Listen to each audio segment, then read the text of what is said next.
मित्रों, भगवान सर्वत्र विद्यमान है। प्रेम और समर्पण से ही इन्हें प्राप्त किया जा सकता है। जब वाणी आसक्ति से विरक्ति करवाती है, तब मानव को मोक्ष की प्राप्ति होती है।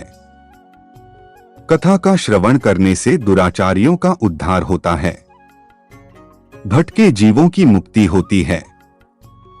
नमस्कार दोस्तों, गीता ज्ञान भंडार यूट्यूब चैनल में आपका स्वागत है। दोस्तों, यहां हम श्रीमद् भगवद गीता के महान ज्ञान को समझाने और बताने का प्रयास करते हैं। हम गीता के गहरे रहस्यों को समझाने के लिए अनुवाद और व्याख्या का प्रयास करते हैं, जिससे इसे समझने में आसानी हो। श्लोकों के अर्थ, तात्पर्य और महत्वपूर्ण विषयों पर चर्चा करते हैं जो गीता में उपलब्ध हैं।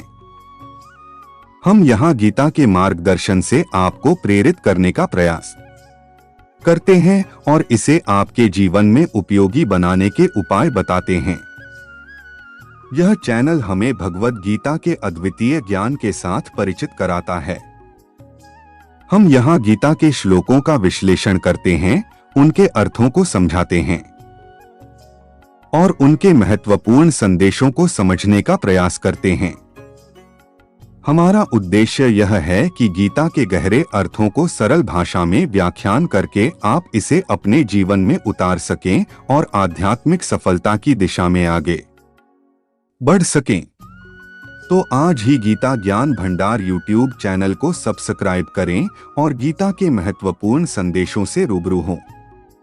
भगवान श्री कृष्ण ने कहा कि कलयुग में जो जैसा कर्म करता है, उसे उसका वैसा ही फल मिल जाता है। भगवान के घर देर है, अंधेर नहीं। बेवजह दूसरों को सताने वाले को भगवान भी कभी माफ नहीं करता है। आज लोगों के पास मंदिर जाने के लिए समय नहीं है, लेकिन घर में 3-3 घंटे तक टीवी मोबाइल के सामने बैठे रहते हैं। और अगर मंदिर जाते भी हैं तो सोच कुछ और रहे होते हैं, जबकि जिस कार्य के लिए मानव का धरती पर जन्म हुआ है, उसके लिए मानव पीछे हट रहा है। पहले पुत्र होते थे, लेकिन अब बारिश होते हैं, जिन्हें माँ बाप परिवार की सेवा से कोई लेना देना नहीं होता है। उन्हें जायदाद या संपत्ति से लेना देना होता है। विषय वासनाओं से ऊपर उठकर प्रभु की सेवा करें। ऐसा करके ही संसार से मुक्ति प्राप्त की जा सकती है। जीवन में हर व्यक्ति कुछ न कुछ कम करता है। भगवान श्री कृष्ण गीता में स्वयं कहते हैं कि कोई भी मनुष्य क्षण भर भी कम किए बगैर नहीं रह सकता है। व्यक्ति के कर्म ही उसे ऊपर उठाते हैं और कम ही ऊंचाई से उठाकर जमीन पर भी पटक सकते हैं। हिंदू धर्म में माना गया है कि हमें हमारे कर्मों के अनुसार ही शुभ या अशुभ फल प्राप्त होता है। मनुष्य जैसा कर्म करता है, वैसा ही फल भोगना होता है। इन फलों का निर्धारण समय खुद करता है। इसीलिए व्यक्ति को सोच समझकर ही अपने कर्म करने चाहिए। कम नियमों के अनुसार कर्म का योग ही ईश्वर है। व्यक्ति को ईश्वर से नहीं, बल्कि अपने बुरे कर्मों से डरना चाहिए, क्योंकि ईश्वर आपको माफ कर सकते हैं, लेकिन आपके बुरे कर्म आपको कभी माफ नहीं करते। हम अच्छे कर्मों के सहारे स्वर्ग में जा सकते हैं, वहीं बुरे के द्वारा व्यक्ति को नरक की यातनाएं झेलनी होती है। जिस व्यक्ति की सोच जैसी होती है, उसके कर्म वैसे ही होते हैं। अगर व्यक्ति अपने कर्मों से ही दोस्ती कर लेता है, तो वह हमेशा फायदे में रहता है। कम नियमों के अनुसार व्यक्ति को हमेशा कर्म करते रहना चाहिए। ऐसा करने से जिंदगी आपको खूबसूरत मौके देती रहेगी। जो नियमों में बंध कर जीवन यापन करता है, वह लक्ष्य की प्राप्ति भी करता है। कम को यदि हम पूजा बना लें, तो बंधनों से मुक्ति भी संभव है। कम वह आईना है जो हमें हमारा असली चेहरा दिखा देता है, क्योंकि कोई भी व्यक्ति अपनी खूबसूरती से नहीं, बल्कि अपने कर्मों से बड़ा होता है। व्यक्ति को हमेशा ऐसे कर्म करने चाहिए जिससे वह किसी के काम आ सके। कर्मों की ताकत इतनी है कि इसी के चलते स्वर्ग का सुख ऐश्वर्य भोगने के पश्चात इंद्र को भी अच्छे कर्मों के अभाव में दोबारा योनियों में भटकना पड़ा था। पद्म पुराण में वर्णित एक कथा के अनुसार देवराज इंद्र स्वर्ग लोक में अप्सराओं से घिरे रहने के बाद भी काम वासना से घिरे रहते थे। एक दिन वह धरती पर विचरण कर रहे थे, तभी उन्होंने देखा कि एक कुटिया के बाहर गौतम ऋषि की पत्नी देवी अहिल्या दैनिक कार्यों में व्यस्त हैं। अहिल्या इतनी सुंदर और रूपवती थी कि इंद्र उन्हें देखकर मोहित हो गए। इस तरह इंद्र रोजाना देवी अहिल्या को देखने के लिए कुटिया के बाहर आने लगे। धीरे धीरे उन्हें गौतम ऋषि की दिनचर्या के बारे में पता चलने लगा। इंद्र को अहिल्या के रूप को पाने की एक युक्ति सूझी। उन्होंने सुबह गौतम ऋषि के वेश में आकर अहिल्या के साथ संबंध बनाने की योजना बनाई, क्योंकि सूर्य उदय होने से पूर्व ही गौतम ऋषि नदी में स्नान करने के लिए चले जाते थे। इसके बाद करीब 2-3 घंटे बाद पूजा करने के बाद आते थे। इंद्र आधी रात से ही कुटिया के बाहर छिपकर राशि के जाने की प्रतीक्षा करने लगे।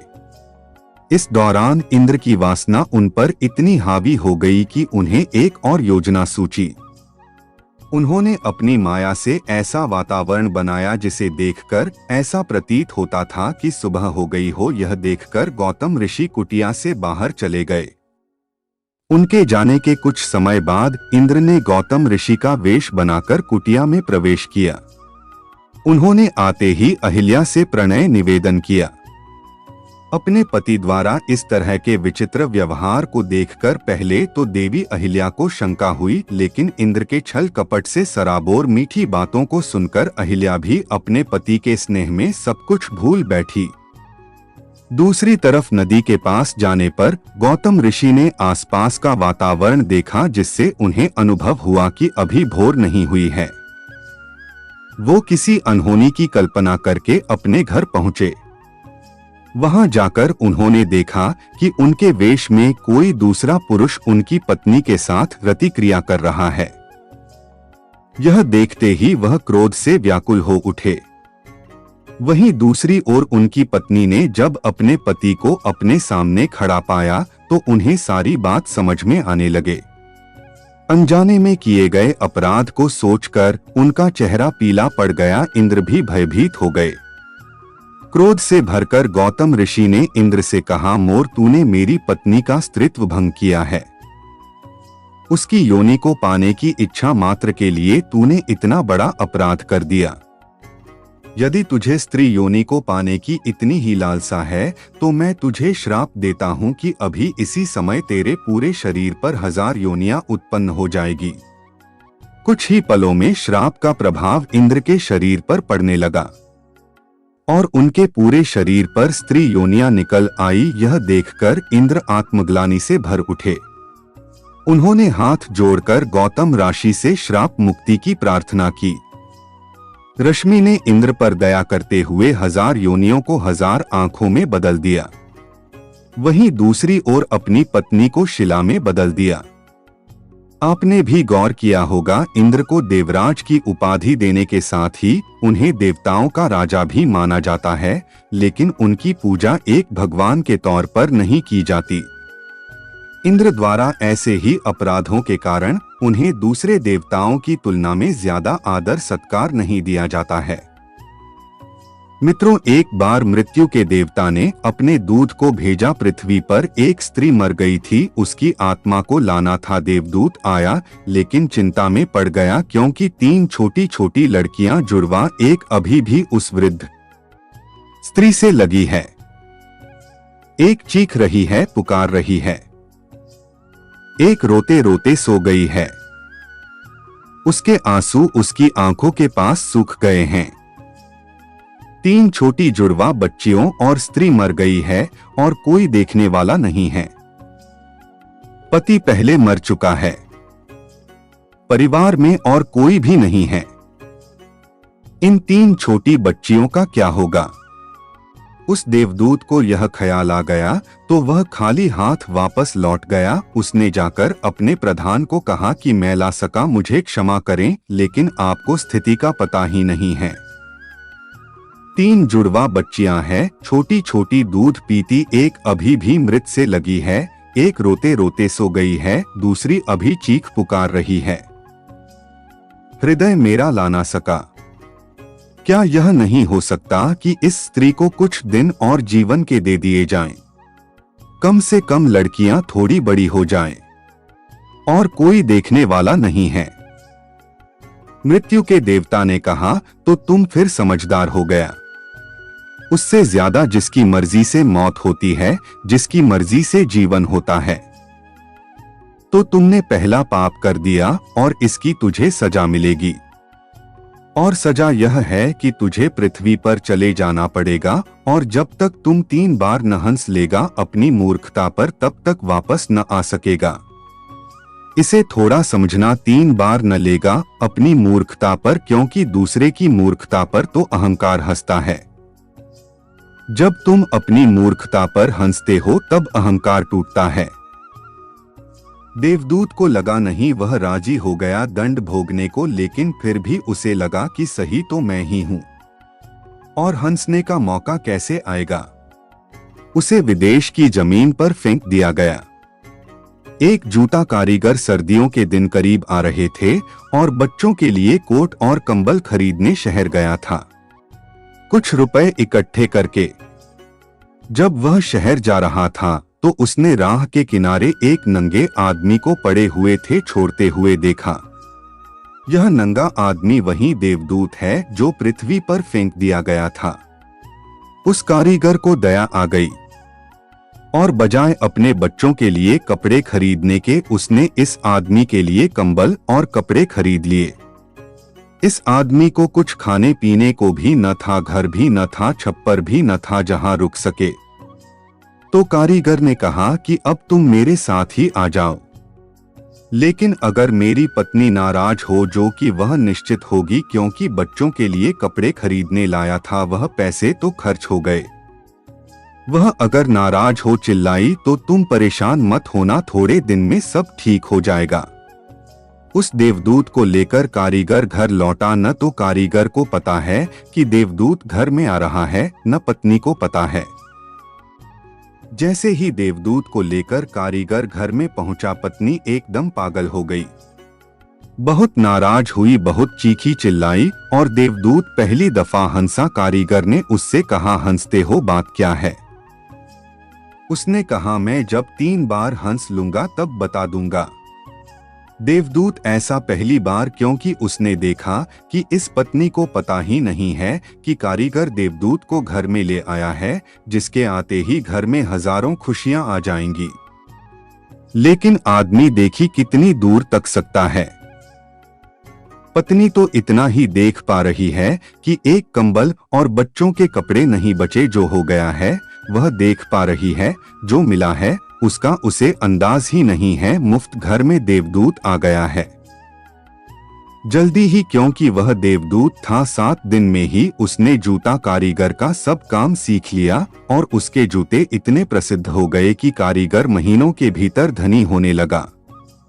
आधा साल होते होते तो उसकी ख्याति सारे लोग में पहुंच गई कि उस जैसा जूते बनाने वाला कोई भी नहीं, क्योंकि वह जूते देवदूत बनाता था। सम्राटों के जूते वहां बनने लगे, धन अपरंपार बरसने लगा। एक दिन सम्राट का आदमी आया और उसने कहा कि यह चमड़ा बहुत कीमती है, आसानी से मिलता नहीं, कोई भूल चूक नहीं करना, जूते ठीक इस तरह के बनने, और ध्यान रखना जूते बनाने हैं, स्लीपर नहीं, क्योंकि इस देश में जब कोई आदमी मर जाता है तब उसको स्लीपर पहना कर मरघट तक ले जाते हैं। कारीगर ने भी देवदूत को कहा कि स्लीपर मत बना देना, जूते बनाने हैं, स्पष्ट आज्ञा है, और चमड़ा इतना ही है। अगर कोई गलती हो गई तो हम मुसीबत में फंस जाएंगे। लेकिन फिर भी देवदूत ने स्लीपर ही बनाए। जब कारीगर ने देखे कि स्लीपर बने हैं तो वह क्रोध से आग बबूला हो गया। वह लकड़ी उठाकर उसको मारने को तैयार हो गया कि तो हमारी फांसी लगवा देगा, और तुझे बार बार कहा था कि स्लीपर बनाने ही नहीं है, फिर स्लीपर किस लिए? देवदूत फिर खिलखिलाकर हंस। तभी आदमी सम्राट के घर से भागा हुआ आया। उसने कहा, जूते मत बनाना, स्लीपर बनाना, क्योंकि सम्राट की मृत्यु हो गई है। भविष्य अज्ञात है, सिवाय उसके और किसी को ज्ञात नहीं, और आदमी तो अतीत के आधार पर निर्णय लेता है। सम्राट जिंदा था तो जूते चाहिए थे, मर गया तो स्लीपर चाहिए।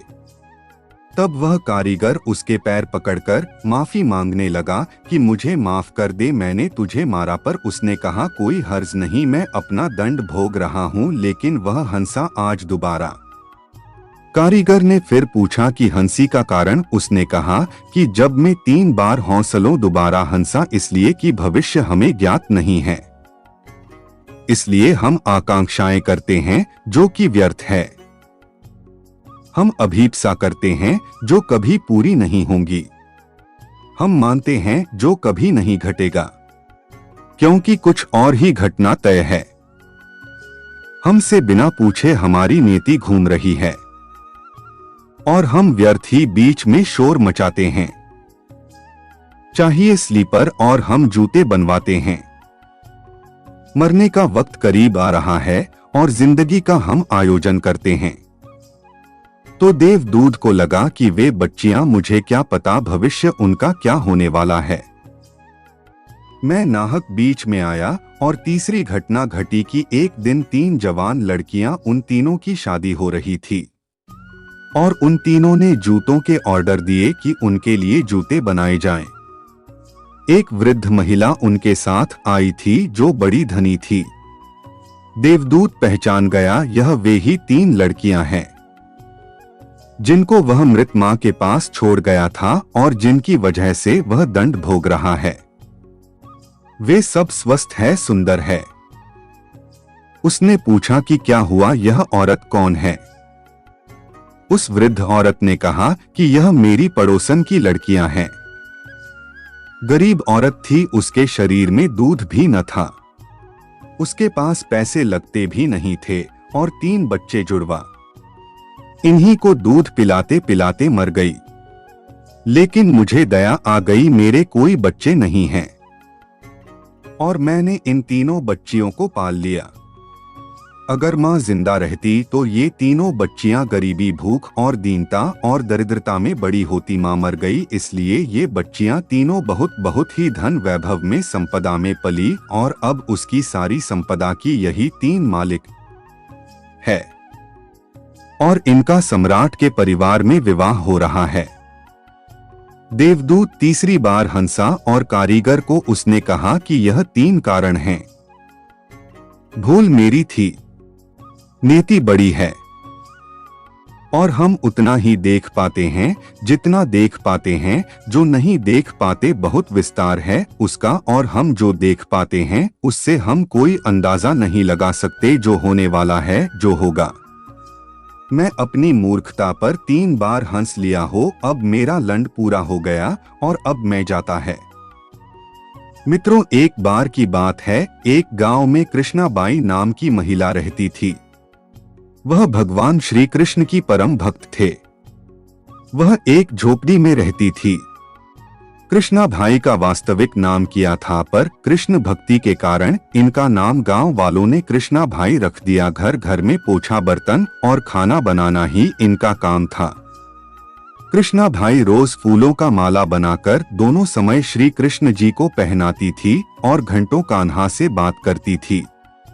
गांव के लोग यही सोचते थे कि वे वृद्ध महिला पागल है। एक रात श्री कृष्ण जी ने अपनी भक्त कृष्णा भाई से यह कहा कि कल बहुत बड़ा भूचाल आने वाला है, तुम यह गांव छोड़कर दूसरे काम चली जाओ। अब क्या था, मालिक आदेश था।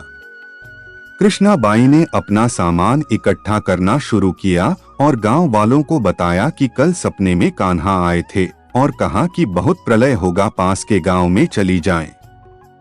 अब लोग कहां उस पागल की बात मानने वाले, जो सुनता वहीं जोर जोर से ठहाके लगाता। इतने में बाई ने एक बैल मंगाई और अपने कान्हा की मूर्ति ली और सामान की गठरी बांधकर गाड़ी में बैठ गई। और लोग उसकी मूर्खता पर हंसते रहे। बाई जाने लगी बिल्कुल अपने गांव की सीमा पार कर अगले गांव में प्रवेश करने ही वाली थी कि उसे कृष्ण की आवाज आई, अरे पगली जा अपनी झोपड़ी में से बहस हुई लिया जिससे तो माला बनाकर मुझे पहनाती है।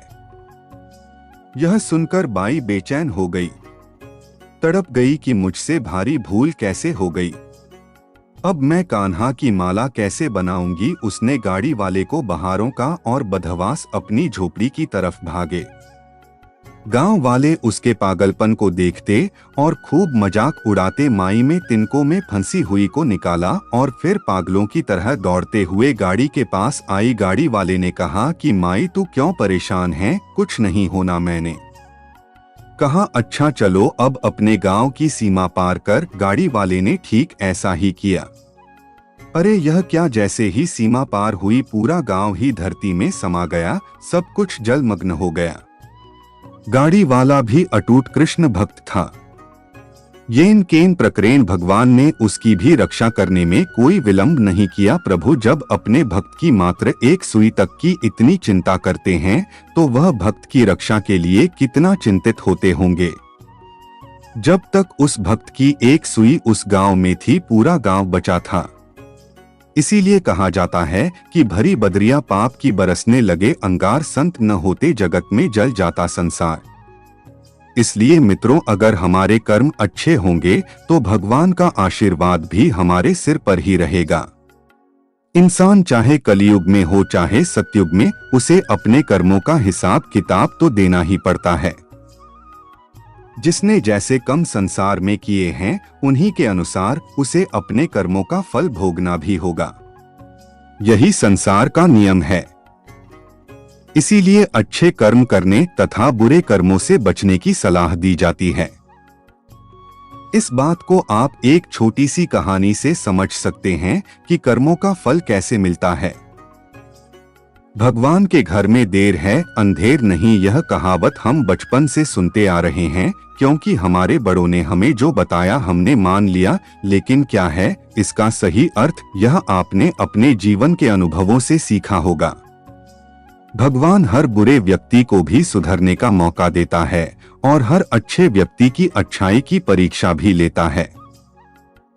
संसार में आज कई लोग कहते हैं कि बेईमानी से जीवन जियो तो मौज करोगे, लेकिन यह मौज थोड़े समय की है क्योंकि जैसे ही पुण्य का फल क्षीण होगा उसके बाद जो भोगना होगा वह बेहद मुश्किल होगा। जीवन में जो कुछ भी हम भोगते हैं वह हमारे कर्म का ही फल है, इसमें ईश्वर का कोई दोष नहीं होता है। सुख दुख या फिर सफलता असफलता, इन सब में कहीं न कहीं हमारा ही दोष होता है। जीवन में हर कोई किसी न किसी उद्देश्य के लिए कोई न कोई कर्म अवश्य करता है। दरअसल कर्म एक क्रिया है, फिर चाहे वह मन से की जाए या शरीर से, जिसका निश्चित रूप से कोई न कोई परिणाम अवश्य निकल कर आता है जो उस व्यक्ति विशेष को भोगना पड़ता है।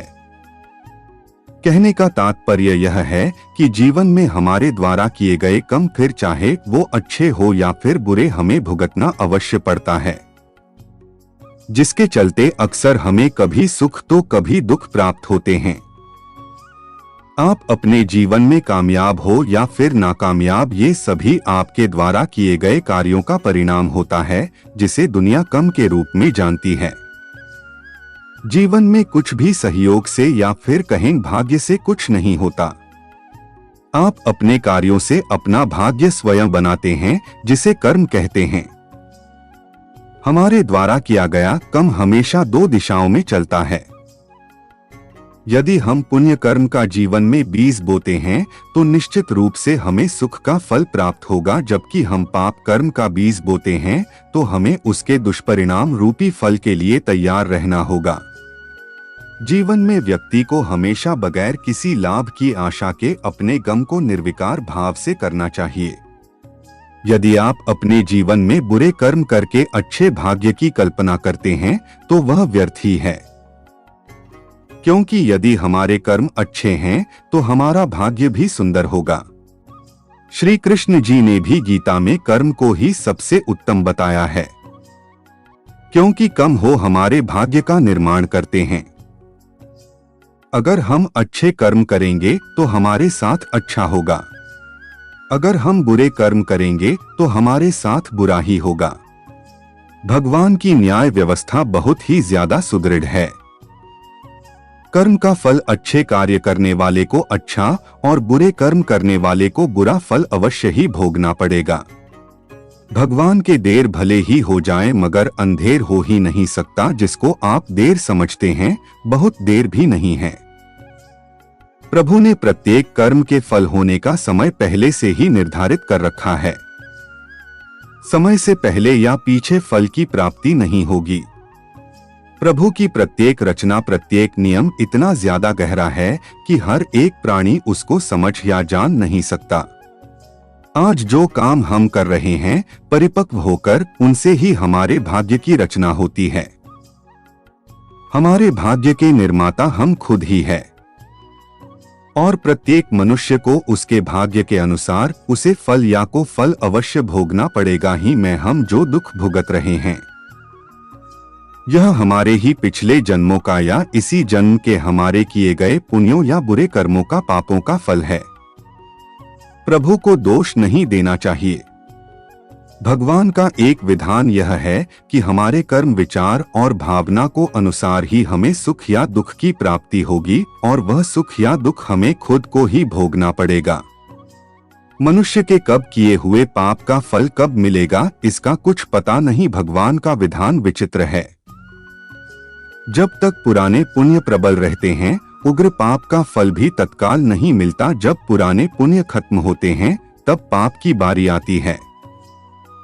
मित्रों, सुदामा दरिद्र नहीं थे, वे एक विद्वान व संतोषी ब्राह्मण थे। इसलिए भगवान श्री कृष्ण ने उन्हें अपना मित्र बनाया। उनकी मदद करते हुए उन्हें 3 लोक का राजा बना दिया। इसलिए कर्मों का हिसाब हर किसी का होता है।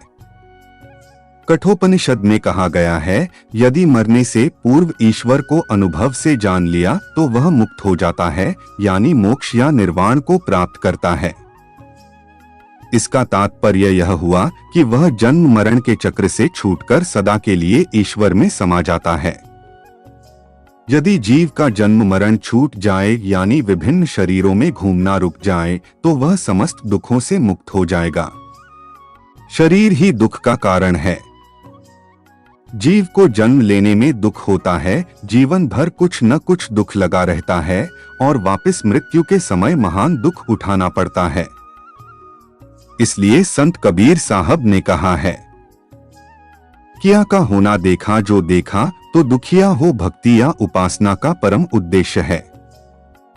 ईश्वर को प्राप्त कर जन्म मरण के चक्र आवागम से सदा के लिए मुक्त हो जाना भक्ति या उपासना करने का यह अर्थ नहीं है कि परमात्मा हमारे सारे कुकर्मों को माफ कर देंगे या हमें कर्मों के फल नहीं भोगने पड़ेंगे।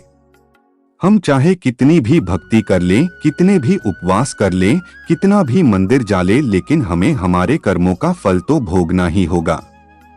ईश्वर किसी को सुख या दुख नहीं देते हैं, वे हमें हमारे ही कर्मों का फल देते हैं।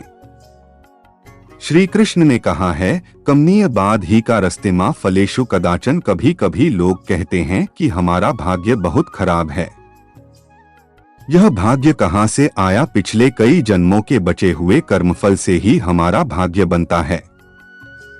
भविष्य पुराण में लिखा है, इस जन्म कृतम कर्म पर जनवाणी प्राप्त कहते हैं। यदि हम शुभ ही शुभ करते हैं तो वर्तमान काल में उसका फल शुभ होगा और भविष्य का भाग्य भी शुभ होगा।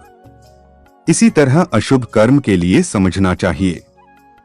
शास्त्रों में कहा गया है कि जो शुभ कर्म करते हैं उन पर ईश्वर की कृपा बनी रहती है। इसको सही मानने में कोई हर्ज नहीं है। हम देखते हैं कि जब कोई कर्मचारी पूरी लगन से काम करता है तो मालिक कभी कभी वेतन के अलावा उसे इनाम भी देते हैं। हो सकता है कि शुभ कर्म करने वाले पर उनकी कृपा बरस जाए, पर इतना तो तय है कि कम किए बिना फल की आकांक्षा करना या ईश्वर की कृपा के भरोसे रहना अज्ञानता है। गीता में श्री कृष्ण महाराज ने संदेश दिया है कि अवश्यमेव भोक्तव्यं कम कृतं शुभाशुभम, अर्थात व्यक्ति को अपने किए हुए शुभ और अशुभ सभी कर्मों का फल अवश्य ही भोगना पड़ता है। नीति शास्त्रकारों ने मनुष्य के कर्म करने की तुलना किसान के साथ की है। वह कहते हैं कि यदि पति विजन लभते ताड़ रेशम फलन, अर्थात जिस प्रकार एक किसान अपने खेत में फसल का बीज बोता है, वहीं बीज फसल के रूप में किसान काटता है। इस सिद्धांत के विरुद्ध न कभी आज तक हुआ है और न कभी आगे होगा। इसलिए कहावत प्रसिद्ध है कि बोया पेड़ बबूल के तो आम कहां से हुए। यही व्यवस्था परमात्मा द्वारा बनाई गई सृष्टि में मनुष्यों के ऊपर लागू होती है। परमात्मा ने मनुष्य को कम करने के लिए स्वतंत्र रखा है। इंसान जैसा चाहे कम कर सकता है। अच्छे या बुरे कर्म मनुष्य की विवेक शक्ति के ऊपर निर्भर करते हैं। मनुष्य अपने जीवन में जैसे जैसे कर्म करता जाता है, वैसे वैसे ही उसके जीवन का निर्माण होता जाता है, परंतु परमात्मा ने मनुष्य को केवल कम करने की स्वतंत्रता दी है। कर्मफल व्यवस्था परमात्मा के अधीन है। श्री कृष्ण कहते हैं कि जैसे कर्म किए हैं वैसा ही फल मिलेगा। यह निश्चित है क्योंकि परमात्मा न्यायकारी है। परमात्मा मनुष्य द्वारा किए जाने वाले प्रत्येक कर्मों को जानने वाला है। परमात्मा के आगे किसी की सिफारिश नहीं चलती। परमात्मा को कोई रिश्वत नहीं दे सकता, इसलिए परमात्मा को पूर्ण न्यायकारी कहा गया है। परमात्मा की अतल न्याय व्यवस्था से कोई भी आज तक न तो बचा है और न ही आगे बचेगा। इसलिए अच्छे कर्म करने वाला व्यक्ति निर्भर होता है। बुरा कर्म करने वाला व्यक्ति हर समय भयभीत होता है। उसके मन में सदैव आशंका रहती है कि कभी मेरे बुरे कर्म सामने न आ जाएं।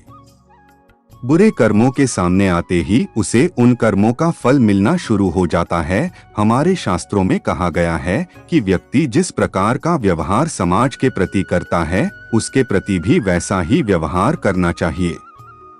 चाणक्य नीति के अध्याय में चाणक्य ने लिखा है कि कृत्य प्रतिकृत को याद हिंसा प्रतिहिंसा नाम, तत्र दोषियों ने पति दुष्ट दुस्तर समाचरित, अर्थात उपकार करने वाले के प्रति उपकार करना चाहिए, हिंसा करने वाले के प्रति हिंसा का व्यवहार करना चाहिए। ऐसा करने पर दोष नहीं होता, क्योंकि दोस्त के प्रति दुष्टता का आचरण करना चाहिए, वही उचित होता है। महर्षि दयानंद सरस्वती जी ने आर्य समाज के 7वें नियम में लिखा है, सबके साथ प्रीतिपूर्वक धर्मानुसार यथायोग्य बरतना चाहिए।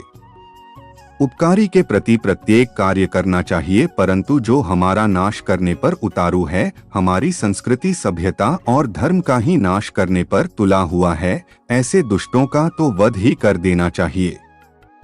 वेद का आदेश है, माया भेड़ माइन साक्ष्य दिन, अर्थात हे मनुष्य तू मायावी को, दुष्टों को छल करने वालों को मार गिरा। महर्षि व्यास का कथन है कि जो मनुष्य जिसके साथ जैसा व्यवहार करें, उसके प्रति वैसा ही व्यवहार करना चाहिए, यह धर्म है।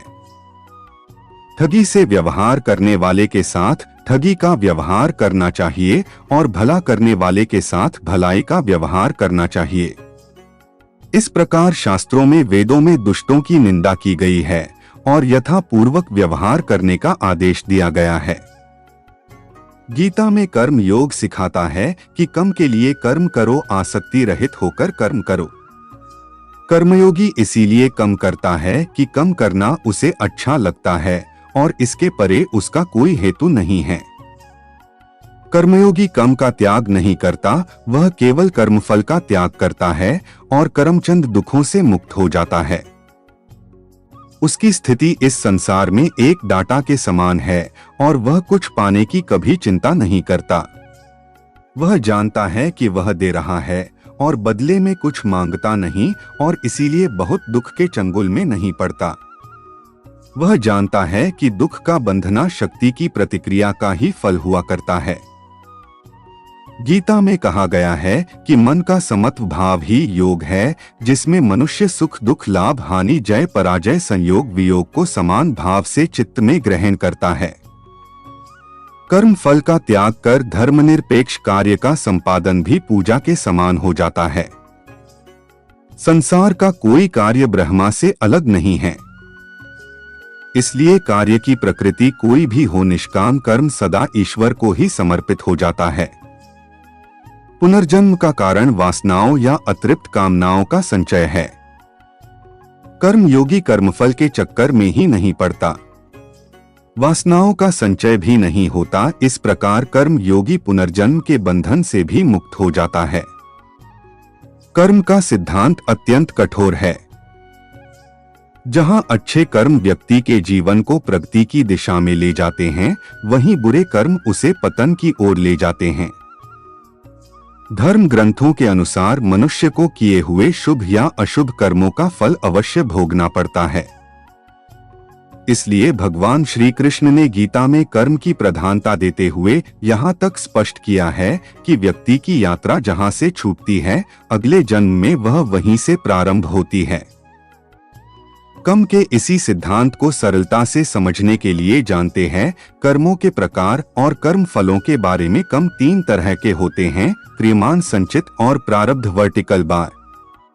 अभी वर्तमान में जो कर्म किए जाते हैं वे क्रियमान कर्म कहलाते हैं।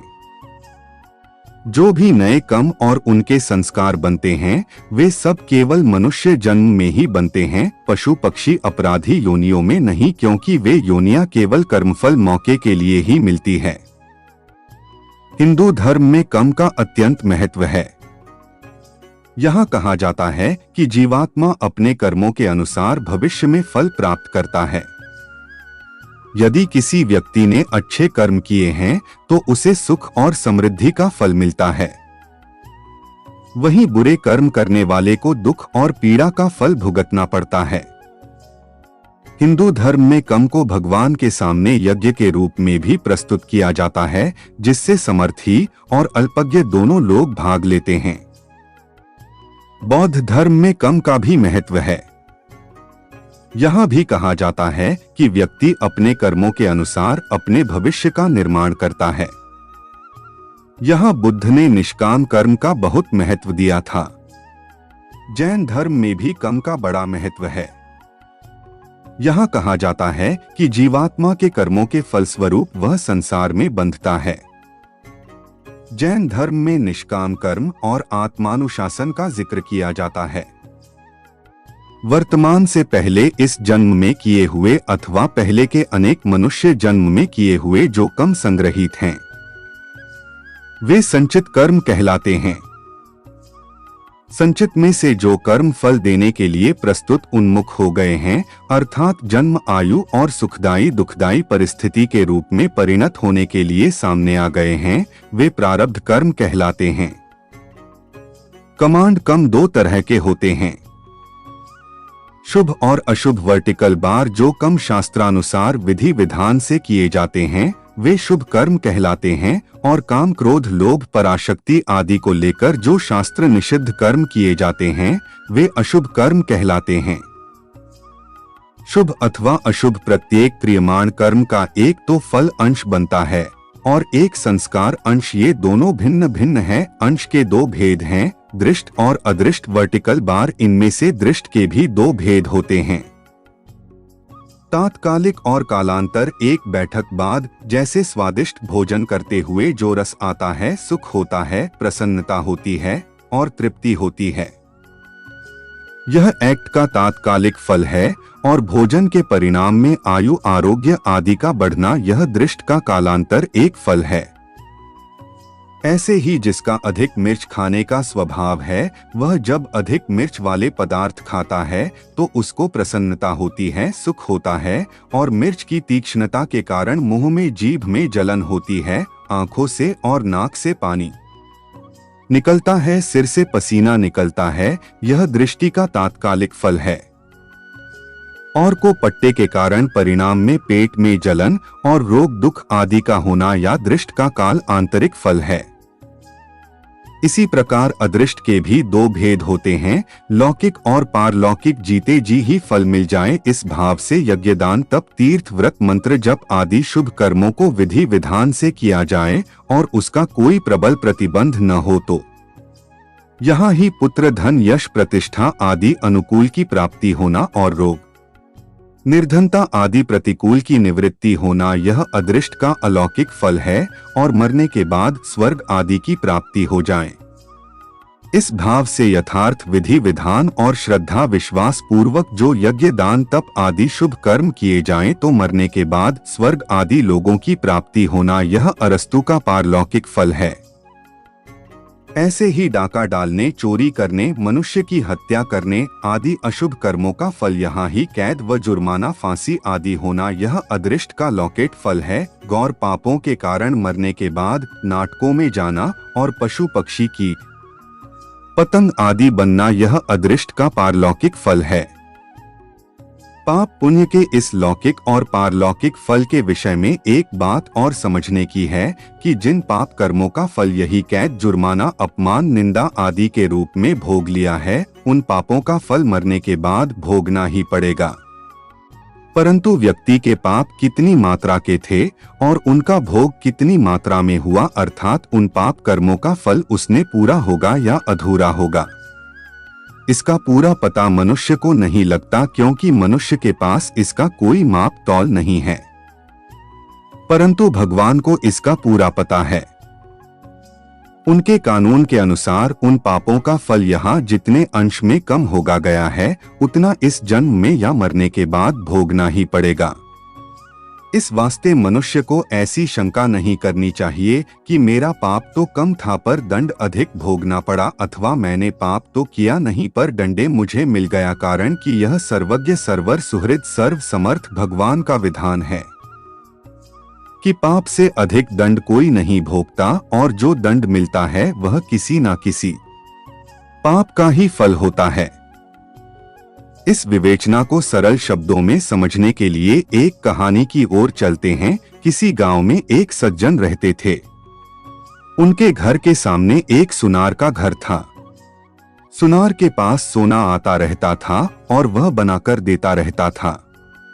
ऐसे वह पैसे कमाता था। एक दिन उसके पास अधिक सोना जमा हो गया।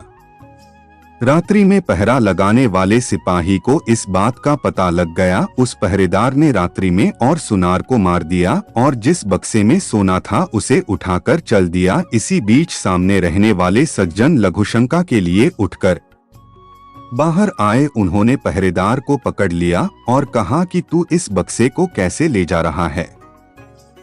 तो पहरेदार ने कहा, तू चुप रहे, हल्ला मचाकर इसमें से कुछ दूर ले लें और कुछ में ले लो। सज्जन बोले, मैं कैसे ले लूं?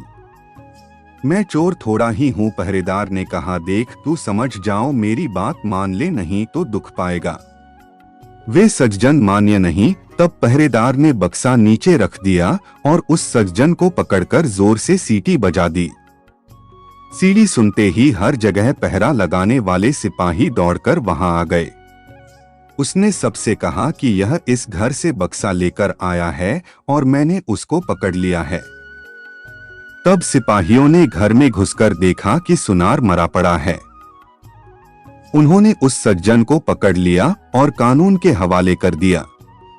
जज के सामने बहस हुई तो सज्जन ने कहा कि मैंने नहीं मारा है, उस पहरेदार ने, सिपाही ने मारा है।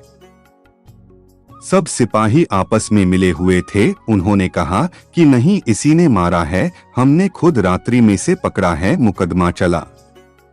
चलते चलते अंत में उस सज्जन के लिए फांसी का हुक्म हुआ। फांसी का हुक्म होते ही उस सज्जन के मुख से निकला, देखो सरासर अन्याय हो रहा है।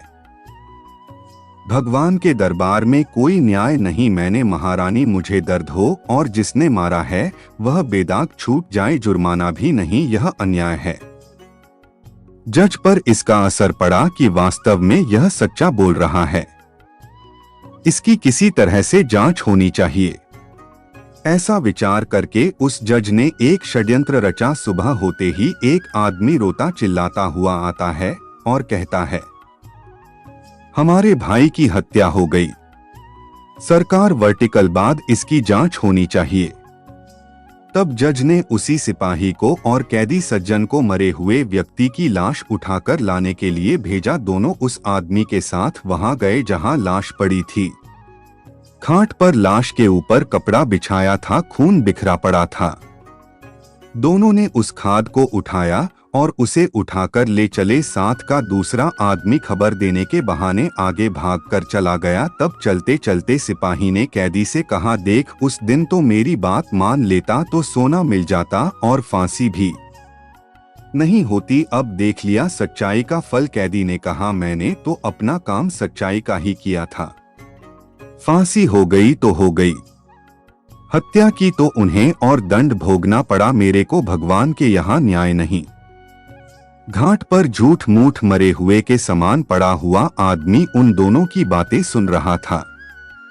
उसने खाट पर ही उन दोनों की बातें लिखने की सिपाही ने कहा और कैदी ने यह कहा। जब जज के सामने रखी गई तो खून भरे कपड़े को हटाकर वह उठ खड़ा हुआ और उसने सारी बात जज को बता दी कि रास्ते में सिपाही यह बोला और कैदी बोला। यह सुनकर जज को बड़ा आश्चर्य हुआ। सिपाही भी हक्का रह गया। सिपाही को कैद कर लिया गया, परंतु जज के मन में संतोष नहीं हुआ। उसने कैदी को एकांत में बुलाकर कहा कि इस मामले में तो मैं तुम्हें निर्दोष मानता हूँ, पर सच सच बताओ कि इस जन्म में तुमने कोई हत्या की है क्या? वह बोला, बहुत पहले की घटना है। एक दुष्ट था जो छिपकर मेरे घर मेरी स्त्री के पास आया करता था। मैंने अपनी स्त्री को तथा उसको अलग अलग खूब समझाया, पर वह माना नहीं।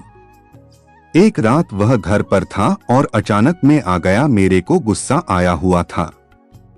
मैंने तलवार से उसका गला काट दिया और घर के पीछे जो नदी है उसमें फेंक दिया। इस घटना का किसी को पता नहीं लगा। यह सुनकर जज बोला, तुम्हारे को इस समय फांसी होगी ही। मैंने भी सोचा कि मैंने किसी से घूस रिश्वत नहीं खाई, कभी बेईमानी नहीं की, फिर मेरे हाथ से इसके लिए फांसी का हुक्म लिखा कैसे गया? अब संतोष हुआ। उसी पाप का फल तुम्हें यह भोगना पड़ेगा। सिपाही को अलग फांसी होगी। उस सज्जन ने चोर को पकड़कर अपने कर्तव्य का पालन किया था, फिर उसको जो दंड मिला है वह उसके कर्तव्य पालन का फल नहीं है, प्रत्युत उसने बहुत पहले जो हत्या की थी उस हत्या का फल है। कर्तव्य का पालन करने के कारण उस पाप हत्या का फल उसको यही मिल गया और परलोक के भयंकर दर्द से छुटकारा हो गया। कारण कि इस लोक में जो दंड भोग लिया जाता है उसका थोड़े में ही छुटकारा हो जाता है, थोड़े में ही शुद्धि हो जाती है, नहीं तो परलोक में बड़ा भयंकर दंड भोगना पड़ता है।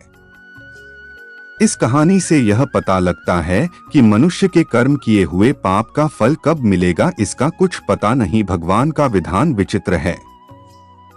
जब तक पुराने पुण्य प्रबल रहते हैं तब तक उग्र पाप का फल भी तत्काल नहीं मिलता। जब तक पुराने पुण्य खत्म होते हैं तब उस पाप की बारी आती है।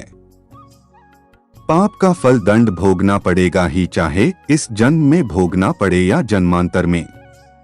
भगवत गीता के अनुसार पाप कर्मों से मुक्ति का तरीका भगवत गीता में पाप और पुण्य के विषय में कई बार बात की गई है। भगवत गीता में कहा गया है कि कर्मों का त्याग नहीं करना चाहिए बल्कि निष्काम भाव से कम करना चाहिए, यानी कर्म फल की चिंता किए बिना कर्म करना चाहिए। कर्मयोगी व्यक्ति अपने कर्मों को भगवान को समर्पित करता है और उन्हें फल की चिंता नहीं होती है। इस प्रकार कर्मयोगी अपने कर्मों से आसक्ति को त्याग कर मुक्ति को प्राप्त होता है। भगवत गीता में भक्ति योग के माध्यम से भगवान के प्रति प्रेम और भक्ति का विकास करने की भी प्रेरणा दी गई है।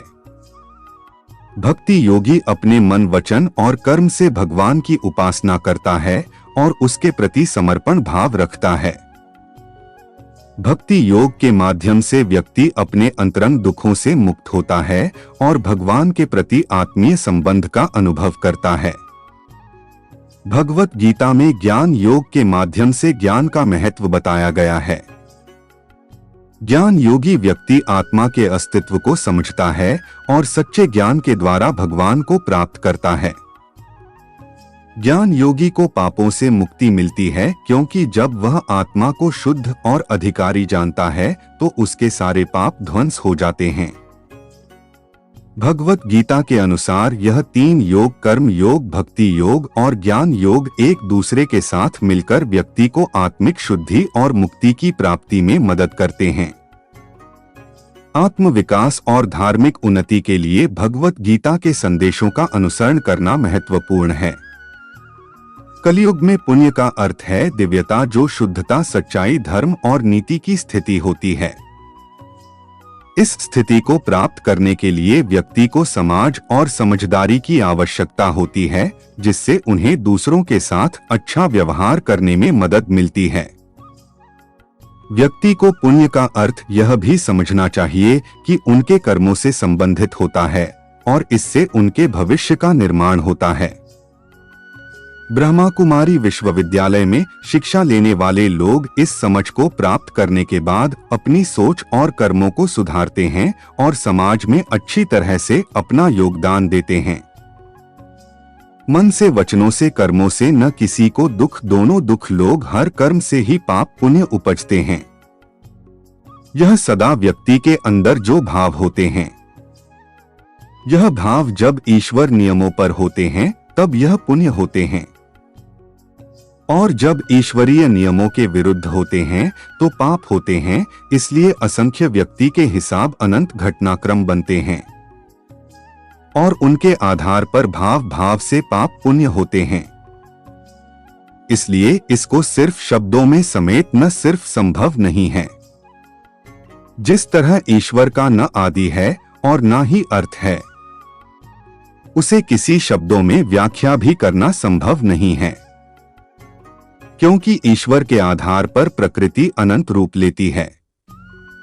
इसलिए यहाँ एक ही ज्ञान की अनंत व्याख्या हो जाती है। कलयुग में जब व्यक्ति ईश्वरीय इच्छा मान जितना हो सके इन सभी का दायित्व लेकर सदा सेवा भाव तथा दया भाव से कर्मों को नियमानुसार पालन करता है, परिवार, वंश, संगठन, समाज, संप्रदाय, देश, प्रकृति या मानवता, यही कलयुग में पुण्य है। ईश्वरीय इच्छा के अनुसार नियम का पालन करते हुए ही कम करना व्रत होता है। कोई ऐसा पाप है जो मन से नहीं हो, केवल तन से हो। किसी भी क्रिया की शुरुआत पहले मन से ही होती है।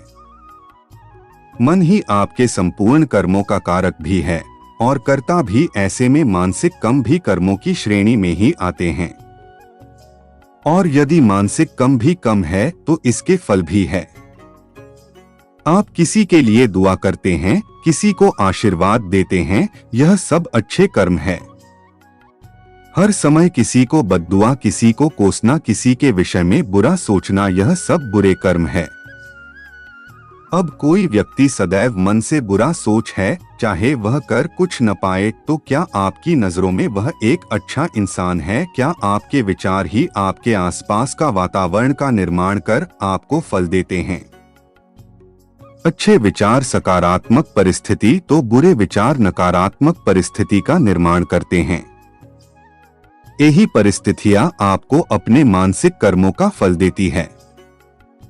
यह सुख दुख की बात मानसिक ही तो है। सदैव बुराई सोचने वाला इंसान क्या ही अपने जीवन में खुशियां लाएगा? कोई भी इंसान जिस तरह के कर्म करता है उसे वैसा ही फल मिलता है।